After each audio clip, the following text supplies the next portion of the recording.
I think that's more like, I think Skylark is gonna play the ET again. Yeah, Sven coming. That's perfect. It was buffed in the last patch, Yeah. and in addition, it is quite nice to deal with the PL and the Chen. Mid Rubik. And how some of his skills work, but you know, heal amplification seems to be pretty good right now. Maybe that's more like Holy Locket talking, and that's been popular a little bit, but yeah, we'll see how it goes. Lots of fighting. Fairy Fire. And he's trying. He's trying to get, at the last second, though, 33. Drawing the first blood on Spartan. Did a tango block there, which almost, or an Ironwood tree block, which almost helped out, but looks like for now, Spartan's just gonna be microing this insane heal. 15 every half second. Watch out. Bottom lane, you just keep seeing that Aphotic Shield getting placed there on Skeeter. A little bit of a dive here coming out from 9. He's just poking away over here at Wish. 3-minute runes are coming up, so he's going to be able to toss them back and go secure himself a nice, juicy rune here, plus the body blocks. 9 might have got a little bit too cheeky here, though. They've got enough damage, so he ends up dying for the bounty rune. I'm not quite sure that was worth it. Don't really see supports rotate for the bounty rune on their side of the map very often, but if that worked, it would have been a good play. I mean, it's a big gold swing if you can get out of it, but good attempt with the TP. But now that he died, teleport, now he's got to walk back to lane, doesn't have for a long time now. And who's going to rotate on him? It's not going to be Skywrath. Skywrath can't kill him solo until he gets like a couple more levels. So this is looking great for Tundra right now with Sven having this good timing. 9 gets silenced the roar, hold him into place as Focus will be able to collect himself that kill. So down goes the Rubik. And there's one of the weaknesses of the hero. If you are the guy that gets gone on, you are not going to survive as much as more typical creep wave really fast. He can't do that. So it's going to take longer for him to naturally kill the tower here. Good deny over the top lane, but Stalmanen is going to get ganked by 4 heroes on the side of Tundra, so. Let's block the camp, which is kind of good. Sven just got buffed for bonus strength damage, or bonus damage from God Strength, so that's kind of nice too. Getting a little kill there. But he's been doing his best to try to slow. He has almost 2k up on their opponents, and with Skywrath having 7 here, getting a kill with Beastmaster is really likely, especially because Ancient Seal's amplifying magic damage by 30%. That's going to mean these axes are scary.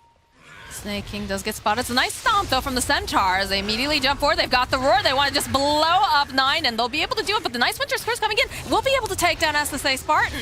Now Focus chasing after Skeeter. He's got no mana left. He's trying to run. They still have that one Centaur creep, but there's just this army of Catmen just chasing him down. And, oh no, Purge. They steal the stack as well. Yeah, Wish very happy to see this. Boy, does he clear fast. Holy crap. But great team fight for them. They get the mid player, the Rubik, and they grab Sven. And that was even with the haste rune on Rubik. They kind of played that aggressive and dangerous, though. I think they were feeling confident. Immediately Focus just shredding through all of that mana. And, you know, they do get the Splinter Blast off, but this is not looking good for 3-3. And he is very tanky, but Wild Axe is getting thrown out here by Wish. It's a lot of people on the other side of the river. I'm not quite sure about this. Stomp gets thrown out here. Focus, he wants it so bad. There it is, the Mystic Flare coming up from someone with a beautiful stomp, landing over onto 2 of them. The Winter's Curse comes out, though, buys him just a little bit more time, but look at Skylark. He wants 9. He's just punching his way to victory over here. Fata's going to be next to fall, and Brame is just running at the side of Tundra as we'll turn back around and just focus on the objectives. Yeah, they're just not ready to fight into them yet. And this is, again, one of the weaknesses of a Rubik. If the enemy team is running you down, you are going to have a really bad time, because as a Rubik, that's the only, but if not for this like potential like Wild Axe's cheese stuff that he's trying to do here, I definitely agree with you. I would feel like Rubik's game is over. All right. Well, some pressure being placed over here in the Roche. You've got the 2 Wild Wings throwing out the dual Tornadoes, but... It's got Arcane Rune, by the way, so this is just going to be done really quickly. 26 stacks of axes here. Now, they do have to be very aware of the fact that Tidehunter does have a blink now. So they have to be careful, but already Wish will grab up that Aegis. Things are looking good, Brame. They've got their pedal down to the floor. They're going full tilt, and they have no intent of slowing down at all, it seems.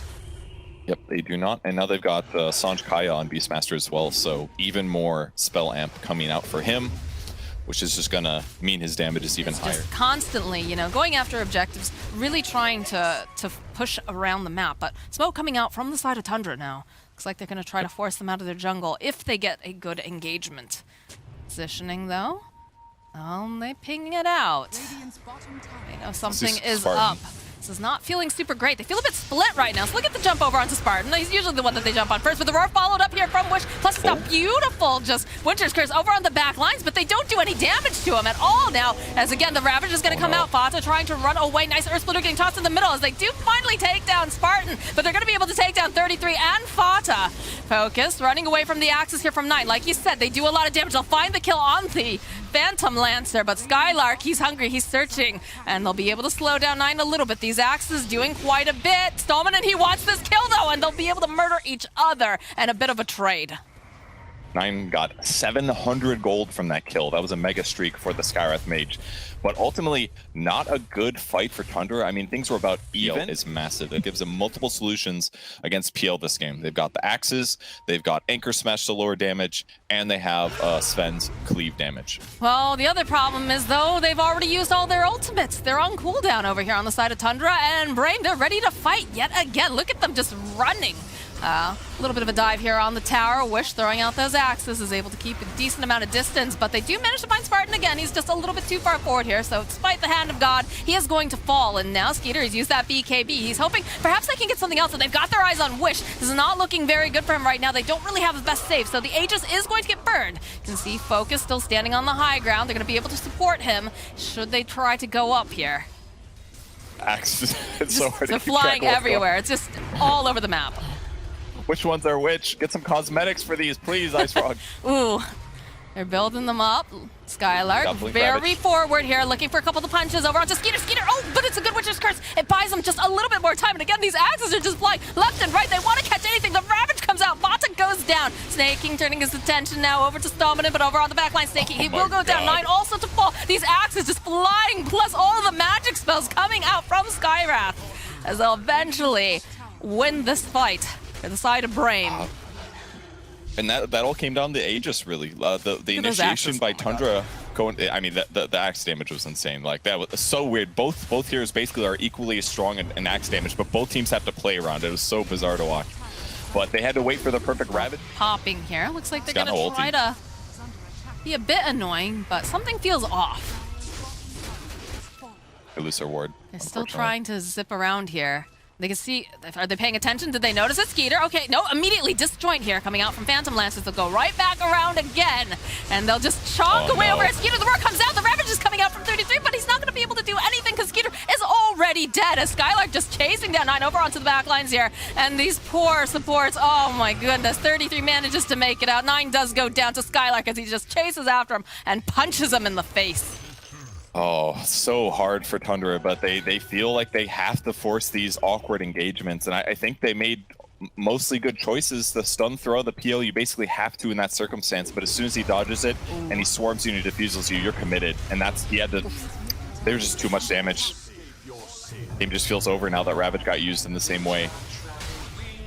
I mean, it was good positioning from 33 in the sense that he hit a lot of people, but like, oh man, they just absolutely obliterate Snake King, who's already died back. Fata running back at the base, 33 trying to get in there. They try to force staff him in, but look at this Focus. He's doing his best Ana impersonation. The GG has already been called, but he's just slicing through everyone here in this fountain. And that's it. Brame, they're looking fierce and they're looking good.